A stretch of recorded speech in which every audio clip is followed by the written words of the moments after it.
Olá, eu sou José Pereira. Neste vídeo vou falar sobre Americanas. No vídeo anterior falei sobre o rombo ocorrido nessa empresa. Agora vou falar sobre os aspectos de governança e controles internos. Vou usar para fim de comparação o case da WorldCom, uma empresa que passou por um processo de fraude que resultou em sua falência.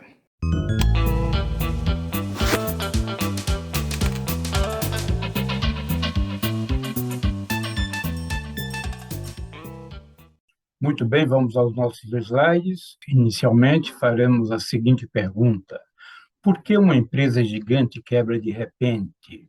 A chamada fraude contábil ou inconsistência contábil pode ser uma razão que leva uma empresa à quebra. Não é algo que acontece de repente, mas descoberta é como se fosse algo repentino. Nós vamos trabalhar, portanto, estamos trabalhando com dois casos: as Americanas e a WorldCom. Americanas é uma empresa brasileira muito conhecida em todo o país, uma empresa com mais de 90 anos, faturamento da ordem de 22,7 bilhões de reais em 2021, cerca de 45 mil funcionários, cerca de 3.600 estabelecimentos distribuídos em todo o território nacional, além de atuar no comércio eletrônico através do marketplace. A empresa apresentou ativo total da ordem de 47,1 bilhões em 30 de nove de 2022, conforme demonstrações contábeis disponíveis em seu site. Em 12 de janeiro de 2023, a imprensa divulgou as chamadas inconsistências contábeis encontradas no seu sistema de contabilidade. Em 19 de janeiro de 2023, a empresa entra com um pedido de recuperação judicial. Já em 3 de fevereiro, os jornais divulgam que sua dívida total era ou é da ordem de 47,9 bilhões. Então, são números bastante significativos. Quanto a WorldCom, uma empresa também gigante de telecomunicações do estado da Virgínia, nos Estados Unidos. Faliu em 2002, em decorrência de uma fraude da ordem de 11 bilhões de dólares. Seu faturamento anual, na época, era superior a 30 bilhões de dólares. Ativos totais da ordem de 104 bilhões de dólares e um quadro de cerca de 60 mil funcionários. São, portanto, duas empresas bastante relevantes. Vamos, neste vídeo, estar trabalhando o presente e o passado. O presente é o quebra-cabeça das inconsistências contábeis da Americanas, que está sendo montado e está sendo gradativamente trabalhado, vamos dizer, pelas partes interessadas em descobrir as causas efetivas da ocorrência das chamadas inconsistências contábeis. A fraude contábil da WorldCom foi desvendada no final do século passado, início desse século. A questão que nós colocamos é como o passado pode ajudar a compreender o presente. Vamos, portanto, trabalhar com estes casos. Estamos agrupando os temas a serem, os assuntos a serem abordados em 4 grandes temas: as fraudes e suas motivações, dando um caráter mais genérico e antes de trabalhar a aplicabilidade para os dois casos. A governança e o controle das organizações, o centro de atenção que se refere a pontos críticos ou áreas críticas dentro da estrutura organizacional das empresas e as considerações gerais e finais que fazem a amarração do case e a comparação de uma forma mais direta. Vamos, então, iniciar o bloco que trata das fraudes e suas motivações. Então, a fraude contábil podemos entendê-la como a manipulação, a falsificação ou alteração de registros, omissão de transações, classificações indevidas que levem a conclusões errôneas, práticas contábeis que induzam a erros nas decisões. esses artifícios visam, evidentemente, levar benefício para determinado grupo de pessoas interessadas no processo. Então, a fraude contábil ainda devemos destacar que ela envolve normalmente diversas pessoas e diversos procedimentos. Está associada, pode ser decorrência de problemas de governança na organização. Falha e ineficiência nos controles internos é outra característica presente, cabendo enfatizar que não há fraude de uma única pessoa. Normalmente, a fraude envolve várias pessoas para que ela possa ser viabilizada. Normalmente, há conflitos internos sobre a obediência quando vem ordens superiores para que se adote procedimentos não corretos, procedimentos que não estejam de acordo com as práticas contábeis brasileiras e internacionais. E, às vezes, esses conflitos de pessoas que não estão confortáveis podem vir a gerar denúncias futuras, por exemplo.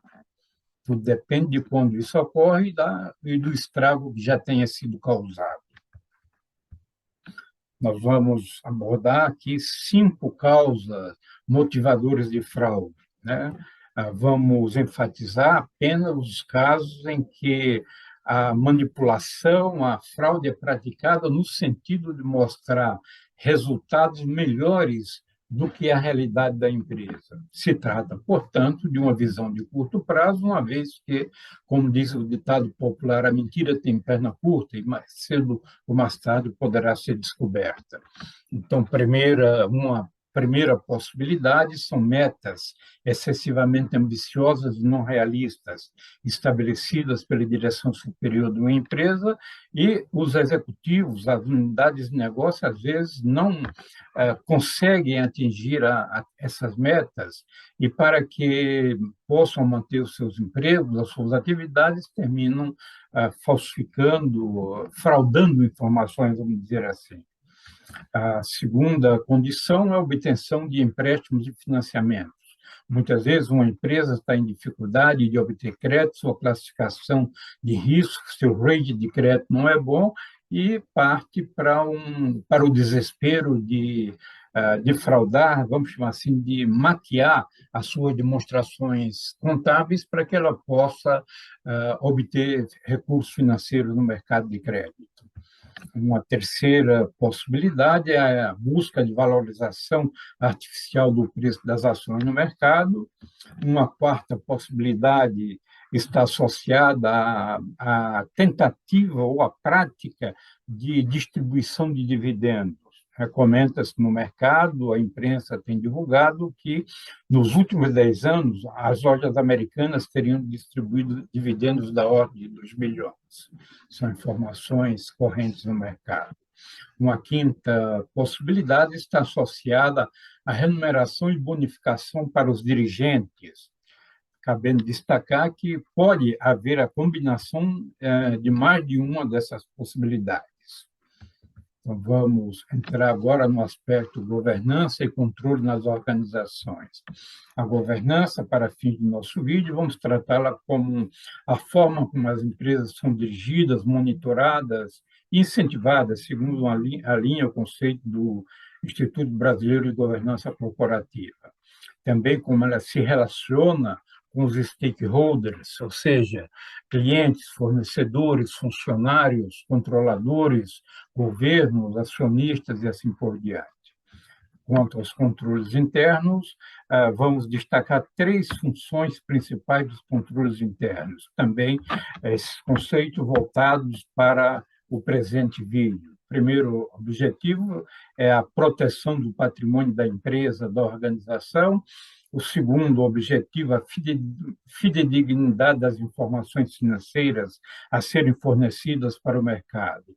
E o terceiro objetivo está voltado para a gestão eficaz da empresa, possibilitando a comparação dos resultados alcançados por uma empresa com as metas previstas para os diversos executivos e a identificação de possíveis causas e o redirecionamento de políticas que orientem esse processo, se for o caso.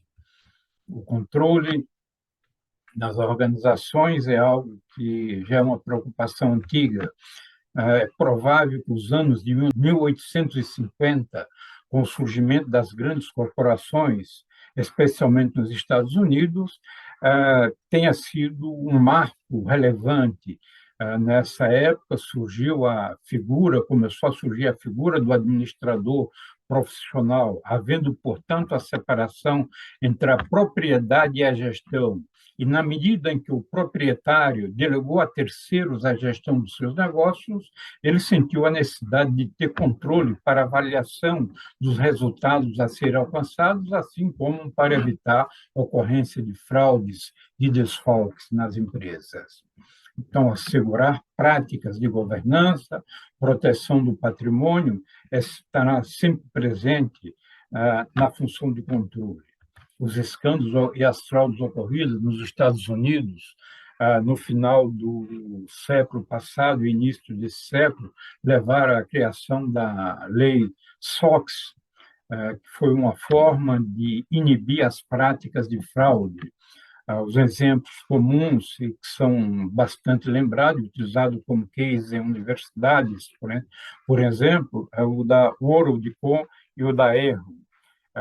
Levaram a processos dos dirigentes e prisões, entre outras decorrências. No Brasil, tivemos, não há muito tempo, os chamados escândalos que resultaram na Operação Lava Jato e que são de conhecimento dos brasileiros ou da maioria dos brasileiros. Vamos ainda, tratando do controle nas organizações, destacar que a ausência de controle vulnerabiliza.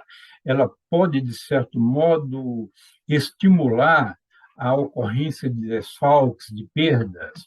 O controle, portanto, ele inibe, ele dificulta, mas cabe destacar que ele nem sempre evita a ocorrência do problema. Existem pessoas, de uma forma geral, que sentem o desafio de burlar o controle, de burlar a lei, e estarão sempre atentos à busca de oportunidades para a prática de fraudes.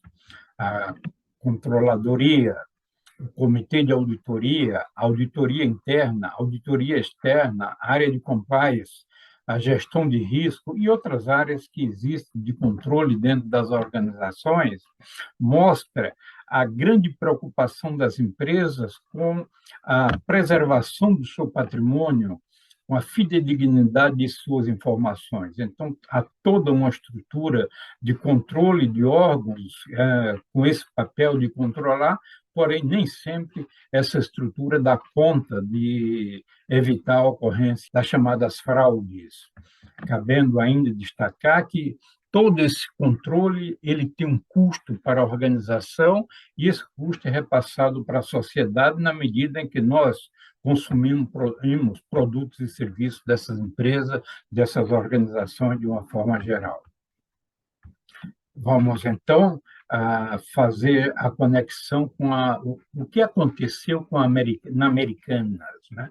Quais foram os interesses envolvidos, quais os tipos de pressão, quem exerceu essas pressões e quem recebeu essas pressões, quem se beneficiou com todo esse processo, quem denunciou, o efeito para as partes interessadas, os chamados stakeholders, que já mencionamos agora há pouco. Americanas, portanto, é quem pode responder. Ninguém melhor do que a própria organização para responder sobre o que ocorrera no seu ambiente interno. Vamos entrar no item 3, que são os centros de atenção, que é uma parte relevante para uma reflexão e para a visualização ou a sensibilização acerca das ocorrências efetivas. Então, temos como centro de atenção, vamos estar conversando, a própria cultura corporativa, a cultura da empresa, a área de contabilidade e de controladoria com seu papel, auditoria interna, auditoria externa, o conselho de administração e o comitê de auditoria. Selecionamos estas áreas para uma discussão, para uma reflexão e para uma análise cuidadosa. Então, o centro de atenção, portanto, quando se trata da cultura corporativa, o caso da WorldCom. A empresa tinha uma cultura autocrática, em que buscava mais fidelidade dos funcionários e menos discussão, menos diálogo.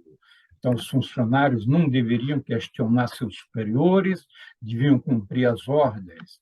Existia problema, existia planos, vamos dizer assim, ou formas de compensações especiais para os funcionários considerados leais. Então, além dos salários e bônus que a empresa pagava habitualmente, tinha esse tipo de gratificação especial para aqueles funcionários considerados leais e que cumpriam as determinações vindas, originadas da administração superior. A área de recursos humanos, segundo é divulgado nos estudos desenvolvidos, ela simplesmente executava o pagamento dessas compensações especiais sem nunca questionar o motivo, a razão de ser desses pagamentos. A empresa, por outro lado, cresceu muito, ocorreu diversas compras de outras empresas, diversas incorporações, né? Cada unidade, várias unidades da empresa, com atividades parecidas, trabalhavam com critérios diferentes, processos diferentes. Então, o crescimento foi muito rápido e a estruturação da empresa não ocorreu na mesma velocidade. Os empregados, funcionários, notaram falta de um rumo estratégico, né? Falta de um código de conduta corporativa. Por sua vez, o dirigente superior, o presidente da empresa, ele alegava que entendia e alegava que era falta de tempo criar código de conduta corporativa. Seguramente não tinha interesse em que houvesse esse tipo de controle dentro da organização, porque ele poderia ser uma das pessoas, uma das partes a serem controladas. Então, a orientação jurídica do departamento jurídico da empresa não tinha muita influência. A questão da empresa, a meta dela era ser a ação número 1 na Bolsa de Valores de Nova York. Então, era uma obsessão se tornar a ação número 1 na Bolsa. Quanto a Americanas, efetivamente, nós não temos os dados específicos da cultura da organização, mas vamos começar a fazer uma análise das informações divulgadas. Então, a declaração dos diretores sobre as demonstrações contábeis da empresa. Nós pincelamos algumas frases aqui para que possamos passar a você que está assistindo esse vídeo uma ideia de como a empresa retratava para terceiros as suas práticas de governança. Então, diz, os diretores da Americanas S.A. declaram que reviram, discutiram e concordaram com as demonstrações contábeis e afirmam que todas as informações relevantes correspondem às utilizadas pela diretoria para sua gestão. Então, ela não destaca nenhuma ocorrência irregular, né? Uma afirmação meio complicada, vamos dizer, corresponde às utilizadas pela diretoria. De qualquer forma, não é um ponto crítico que chame a atenção do usuário das informações. Quanto à declaração dos diretores sobre o parecer dos auditores independentes, também pincelamos alguns pontos para destacar a percepção ou a forma como a empresa transmite para terceiros o papel dos trabalhos de auditoria. Então, diz, os diretores da Americanas S.A. declaram que reviram, discutiram e concordam sem qualquer ressalva com as conclusões expressas no relatório dos auditores independentes. Então, como no relatório dos auditores independentes não está explicitado nenhuma irregularidade, está havendo aqui uma declaração de conformidade que as coisas estão tudo apresentadas de forma correta. Vamos falar um pouco sobre a contabilidade. Na WorldCom, a contadora cumpria ordens da direção, era considerada uma ótima funcionária ela gozava de um bom salário, de benefícios, incluindo o plano de assistência médica. Em sua vida particular, ela era a principal provedora de sua própria família. Então, o que ela ganhava na empresa, ela não encontraria salário semelhante no mercado. É provável que isso tenha levado ela a se envolver com as práticas irregulares. Então, a pergunta que se coloca é: ela era vilã, vítima ou vilã no processo? Ou os dois? Eu deixo isso para você que está ouvindo esse vídeo refletir e responder. Vou colocar mais uma pergunta. Qual o limite ético dela? No caso da Americanas, não tenho informações sobre o comportamento, a forma como os profissionais de contabilidade trabalhavam. De qualquer modo, cabe à contabilidade desenvolver as suas práticas, o seu registro, o seu trabalho dentro dos padrões éticos e de acordo com os princípios de contabilidade aplicáveis à realidade brasileira e os padrões internacionais de contabilidade. Segundo divulgado pela imprensa, o Conselho Federal de Contabilidade iniciou a investigação, a Comissão de Valores Mobiliários, a CVM, abriu processos para investigar a Comissão de Valores Mobiliários, que tem o papel de acompanhar e de fiscalizar as empresas de capital aberto. É uma instituição qualificada, ela conhece as práticas de contabilidade, ela integra o chamado Comitê de Pronunciamentos Contábeis e, portanto, é uma instituição qualificada para investigar e para esclarecer ao público, no futuro próximo, o que ocorreu efetivamente. Quanto à auditoria interna, a Wordcom, a auditoria interna era reportada ao CFO. Então, a empresa ela tinha a sua auditoria subordinada não ao comitê de auditoria, mas sim ao principal executivo de finanças.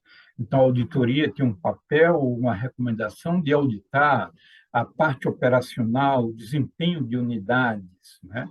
Ela tinha o acesso dificultado a determinadas transações, a determinados lançamentos contábeis que eram decorrência de práticas fraudulentas. Ao mesmo tempo, comenta-se que ela gozava de algum descrédito interno em função de pessoas saberem que a auditoria está subordinada ao principal executivo financeiro e ele, sendo parte de um processo de corrupção, portanto, a auditoria não teria independência. A Cynthia Cooper era a principal executiva do grupo de auditoria, mesmo recebendo orientações para não atuar, não investigar, não auditar dos lançamentos, determinadas transações, ela avançou nas suas investigações e descobriu a ocorrência das fraudes. Ela denunciou as ocorrências, ela passou a desfrutar de prestígio externo, fazendo palestras em associações de classes de contadores, de auditores. Ela foi eleita personagem do ano pela revista Time em 2002. Comenta-se que esse prestígio que ela obteve não teve a mesma magnitude internamente. Então, os próprios funcionários dela, ou alguns funcionários, teriam mostrado descontentamento, porque a atitude dela de denunciar levou à quebra da empresa e, portanto, à perda dos empregos de muitas pessoas. Por sua vez, os seus superiores envolvidos nos processos também não ficaram felizes com as denúncias. No caso da Americanas, também desconhecemos o funcionamento e qualquer tipo de orientação para as práticas de auditoria. Mas, por outro lado, cabe sempre dizer que o papel da auditoria é auditar, senão ela perde a sua finalidade. A auditoria externa na Wordcom, ela era cliente da Arthur Andersen, ou seja, a auditoria externa era realizada pela Arthur Andersen. E a World era um cliente especial, era uma espécie de cereja do bolo, uma grande empresa que era desejo de todas as empresas de auditoria terem essa empresa em sua carteira de clientes, né? O Ouro de Conta tinha consciência de sua relevância como cliente da Anderson e, segundo consta em estudos realizados, ela não tinha independência para realizar o seu trabalho de auditoria. A diretoria da empresa, da cliente, ela direcionava o que seria auditado, os acessos, elaborava os mapas que achava que era conveniente para servir para serem examinados pelos auditores, coisas nessa linha. Então, havia restrições de acesso a muitas informações. No caso da Americana, a Price, a PwC, é a empresa que realiza a auditoria da Americanas. Não temos informação, maior detalhes sobre a forma como o trabalho era facilitado ou dificultado. Então, estamos aguardando que a PwC diga ao mercado e à sociedade o que efetivamente ocorreu e por que ela não teria detectado ou denunciado e tomado as providências cabíveis dentro de um processo de fraude contábil ou de inconsistência, usando uma linguagem que, de uma hora para outra, se tornou meio padronizada na imprensa brasileira. O relatório do auditor independente, o relatório também publicado com as demonstrações contábeis de 31 de dezembro de 2021, ou seja, publicados em 9 de março no Jornal Valor, trazem, não mostram qualquer ressalva, né? Nós pincelamos alguns tópicos aqui, mas para que você que está acompanhando esse vídeo possa refletir também sobre o papel, o conteúdo do relatório da autoria. Então, o relatório destaca, em nossa opinião, as demonstrações contábeis acima referidas apresentam adequadamente, em todos os seus aspectos relevantes, a posição patrimonial e financeira da Americanas S.A. e suas controladas em 31 de dezembro de 2021, o desempenho de suas operações e assim por diante. Então, fica caracterizado que está havendo uma declaração de conformidade que as coisas estão elaboradas dentro de práticas contábeis e não há irregularidade. Ainda em relação ao parecer dos auditores, pincelamos mais outra parte aqui, né, que destaca que de acordo, tudo foi desenvolvido de acordo com as práticas contábeis adotadas no Brasil e as normas internacionais de relatórios financeiros, o chamado IFRS, emitidos pelo IASB. Apenas para que você tenha uma ideia de que cada vez mais a empresa e os seus auditores comunicavam ao mercado que as coisas estavam ocorrendo dentro de padrões técnicos adequados, né? Vamos agora falar um pouco sobre o Conselho de Administração. Na WorldCom, os membros do Conselho eram independentes e experientes. Muitos deles enriqueceram vendendo suas empresas para o WorldCom, que incorporou, que cresceu muito também mediante aquisições de outras empresas, né? Então, pelo que se tem informação, o Conselho de Administração tinha uma postura passiva, mas não necessariamente cúmplice com atos de corrupção. O Conselho de Administração não tinha acesso também a informações de auditoria que denunciasse qualquer irregularidade. Nas Americanas, o Conselho de Administração, segundo divulgado, é composto de 7 membros, né? Sendo 3 deles independentes e 4 deles representantes dos acionistas, incluindo acionistas de referência. Essa composição ela não é boa nem ruim, apenas estamos mostrando como que está composto o Conselho de Administração e vamos aguardar as investigações para sabermos se esses profissionais eles tiveram qualquer tipo de envolvimento com todo esse processo. Por enquanto, vamos aguardar. O Conselho de Administração, fazendo algumas considerações de caráter mais gerais, que entendo que seja importante, porque toda hora, ou com muita frequência, vamos dizer assim, a imprensa está destacando a necessidade de se rever composição de Conselho de Administração, coisas nessa linha. Então, entendo que o Conselho de Administração tem que ter algumas competências em finanças, em capacidade de definir estratégias financeiras. Então, não é só realizar pagamentos e tomar empréstimo, mas é ter competência, ter conhecimento de teoria de finanças, efetivamente, né, para que possa estar definindo estratégia financeira com a devida fundamentação, conhecimento de estratégia e de planejamento estratégico, conhecimento de governança, de controle gerencial, de gestão de risco, dos fatores ESG, ou seja, a governança, ambiente social. Então, essas são algumas das competências que precisam estar presentes nos conselhos. Outras competências poderão ser necessárias dependendo do tipo de atividade da empresa, coisas nessa linha, cabendo reenfatizar que outras competências não substituem essas que estão especificadas aqui nesse slide. Na Americanas, temos o Conselho de Administração, a diretoria estatutária, na estrutura tem ainda uma superintendência de controladoria e a contadora da empresa, né?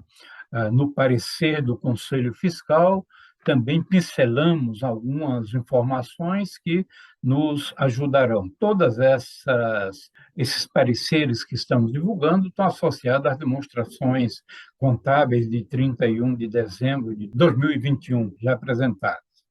Então, no caso aqui do Conselho de Administração, está dizendo que, por unanimidade, emite o presente parecer a fim de optar favoravelmente à aprovação dos referidos documentos pelos acionistas da companhia, reunidos em Assembleia Geral Ordinária. Então, mais uma declaração pomposa de conformidade que não se alinha com as ocorrências das chamadas inconsistências contábeis apresentadas pela empresa. Vamos ainda comentar sobre o papel do Comitê de Auditoria, um papel relevante. Normalmente, o Comitê de Auditoria é formado por 3 a 5 pessoas, algumas delas devendo necessariamente ter conhecimento de contabilidade societária e de finanças. Nada impede que um membro do comitê de autoria ele possa também ser um Existem algumas regras que normatizam essa condição. Os membros do do comitê de autoria são remunerados, né? Cabe a eles orientar e acompanhar as auditorias interna e externa, acompanhar também o funcionamento do canal de denúncias. O canal de denúncia é uma ferramenta hoje disponível e muito importante nas organizações para possibilitar as pessoas que queiram fazer denúncia, que o façam e que tenham preservadas a não divulgação dos seus nomes, né, que não sejam conhecidas, vamos dizer assim. Então, cabe ao Conselho, ao Comitê de Auditoria, efetuar a gestão desse importante canal. O Comitê de Auditoria tem prazo de mandato, tem reuniões periódicas, né? No caso da Americanas, está disponibilizado na internet o regimento interno do Comitê de Auditoria e disponível para quem quiser utilizar, ler e conhecer, né, como que as coisas funcionam dentro da atuação do Comitê de Auditoria. Então, o parecer do Comitê de Auditoria, também aqui pincelamos as informações básicas, né? O Comitê de Auditoria e Gestão de Risco recomenda ao Conselho de Administração a aprovação do relatório de administração e das demonstrações contábeis, incluindo notas explicativas relativas ao exercício social findo em 31 de dezembro de 2021. Então, temos mais uma declaração de conformidade sem apontar qualquer coisa irregular. Vamos às chamadas considerações gerais. Iniciamos as considerações gerais com a frase do Lincoln, que ele diz: você pode enganar uma pessoa por muito tempo, algumas por algum tempo, mas não consegue enganar todas as pessoas todo o tempo. Isso quer dizer que a mentira sempre tem perna curta, né? E que as fraudes representam um alto risco para as organizações. Poucos se beneficiam em detrimento de muitos. Diversas partes são afetadas e são prejudicadas em função de práticas fraudulentas. Nós vamos, ao longo dos demais slides, estar refletindo e falando sobre essa característica.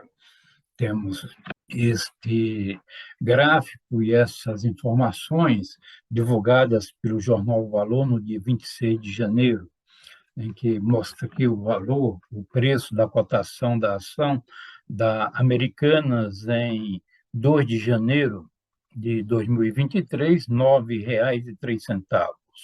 No dia 25 de janeiro de 2023, portanto, 23 dias depois, o preço da ação estava a 94 centavos.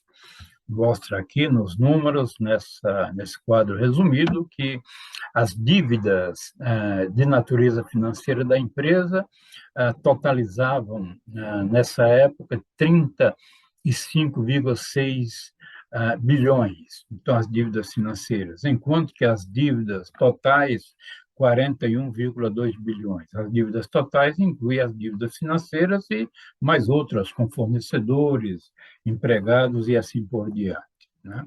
Logo em seguida, em 3 de fevereiro de 2023, o mesmo jornal atualizou a informação relativa às dívidas, que, na nova informação, foi para 47,9 bilhões de reais. Essas dívidas estão distribuídas em 7.967 credores, ou seja, quase 8 mil credores. Então, temos, portanto, uma ideia do impacto desta inconsistência, dessa fraude ou desse rombo na vida de muitas pessoas e muitas famílias, e de muitas empresas, de muitas organizações. Nós temos empresas bastante fortes, bancos que nem o Bradesco, que tem um grande volume de dinheiro, quase 5 bilhões lá dentro da empresa, né? Claro que isso pode representar uma perda significativa, não da totalidade, mas de parte significativa. Agora, o Bradesco é uma instituição forte, que tem musculatura financeira, que suporta uma perda que não é desejável, mas que pode acontecer. Por outro lado, um pequeno fornecedor ou fornecedores menores não têm essa mesma resistência, e o não pagamento ou mesmo a perda do cliente poderá levar a empresa ao desaparecimento ou ao encerramento de suas atividades. Temos nesta tabela, neste gráfico, as dívidas financeiras da empresa, que totalizam cerca de 36 bilhões, compreendendo bondholders, debenturistas e os bancos estão relacionados. Se você tiver interesse na situação específica de qualquer uma das instituições, sugiro que dê uma pausa no vídeo e examine aquilo que você precisa. Então, vamos evoluir, fazendo agora uma ligeira amarração sobre as partes afetadas, os chamados stakeholders. Os fornecedores de recursos financeiros, já tivemos a oportunidade de comentar, os fornecedores de mercadorias e serviços também. O caso dos funcionários, já está ocorrendo demissões, já tem funcionários buscando sindicatos, buscando a justiça para defender ou assegurar os seus direitos na medida do possível. o mercado de capitais, né, e os investidores em geral também afetados, muitos pequenos investidores preocupados como aplicar o seu dinheiro e aqueles que têm o seu dinheiro aplicado nas ações americanas, seguramente é o grupo que está passando por maior impacto de perda e emocional também. Os clientes habituados com Americanas também estão preocupados. Já ouvi de pessoas que mencionam uma memória afetiva em relação a Americanas, que teria uma lanchonete bastante famosa, com um misto quente muito saboroso na época, coisa desse tipo. Então, a empresa tem um papel relevante também sobre os seus clientes, incluindo essa parte de memória afetiva. Órgãos e agentes reguladores, certificadores, a imagem dessas instituições gera dúvida para o mercado, a Comissão de Valores Imobiliários, os auditores. Então, são respostas que essas instituições irão oferecer ao mercado no tempo oportuno, creio. Os arrecadadores de impostos, seja o governo federal, estadual ou municipal, nessas três esferas, serão afetados em função da redução da atividade da Americanas e também se houver uma interrupção dos negócios dessa empresa. Faço votos de que as coisas sejam resolvidas e que a empresa continue desempenhando o seu papel no mercado. Neste tabuleiro, vamos dizer assim, nós vamos refletir sobre o quebra-cabeça Americanas. Em setembro de 2022, segundo as demonstrações financeiras disponibilizadas no site da empresa, essa empresa tinha ativos totais da ordem de 47,1 bilhões de reais. Então, ativos totais compreende dinheiro em caixa, aplicações financeiras, contas a receber de clientes, estoques, ativos de um modo geral, instalações, equipamentos, tecnologia e assim por diante. Então, ela tem todos esses bens e tem dívida, ou teria dívida, segundo o divulgado, da ordem de 32,4 bilhões. Então, a diferença entre os ativos que a empresa tem e as dívidas em setembro de 2022 representa o dinheiro, o capital dos acionistas, segundo as regras contábeis, de 14,7 bilhões. Nesse período de 9 meses, a empresa realizou vendas líquidas de 18,9 bilhões. Em janeiro de 2023, final de janeiro, a empresa estaria apresentando, conforme a imprensa divulgou, dívida da ordem de 47,9 bilhões. Ainda temos dúvidas se terá mais dívidas, novas dívidas surgirão, porque a contabilidade não estava expressando aquilo que efetivamente era a situação da estrutura de dívida da empresa. Então, nesse prazo de 4 meses, a dívida da empresa cresceu de 32,4 bilhões para 47,9 bilhões, ou seja, teve uma variação de 15,5 bilhões de reais, o que corresponde a 48% da dívida em setembro, em final de setembro de 2022. A dívida financeira de 35,6 bilhões, portanto, também carregando a dúvida se esse valor está correto ou se novas surpresas irão ocorrer. Outras dívidas, portanto, de 12,3 bilhões complementando. E fica a questão que nós aguardamos novas informações, né, novas peças dentro do tabuleiro, para que possamos compreender de uma forma mais precisa, mais segura a situação da empresa e a viabilidade dela ser recuperada a partir do plano de processo de recuperação judicial, que está na justiça, foi aprovado inicialmente, que a empresa tem 60 dias para apresentar o seu plano de uma forma estruturada e completa. Temos, portanto, uma palavra que surgiu e que a imprensa gostou e os meios advogados também estão usando com muita frequência, que é inconsistência contábil. Inconsistência no sentido do dia a dia, da conversa, quer dizer, algo não correto, que falta lógica, que falta nexo, alguma coisa nesse tipo. Cabe destacar que a palavra consistência dentro do vocabulário contábil, ela tem um significado próprio. Ela foi um princípio contábil também conhecido como uniformidade, que se refere à manutenção de critérios contábeis em diferentes períodos para permitir comparabilidade. Tem um significado próprio, diferente da linguagem do dia a dia. Em termos de fraude, cabendo enfatizar que a fraude visa influenciar decisões, gerar benefícios indevidos para poucas pessoas. Então, aí são algumas três frases, três palavras, né, para você refletir sobre elas, né?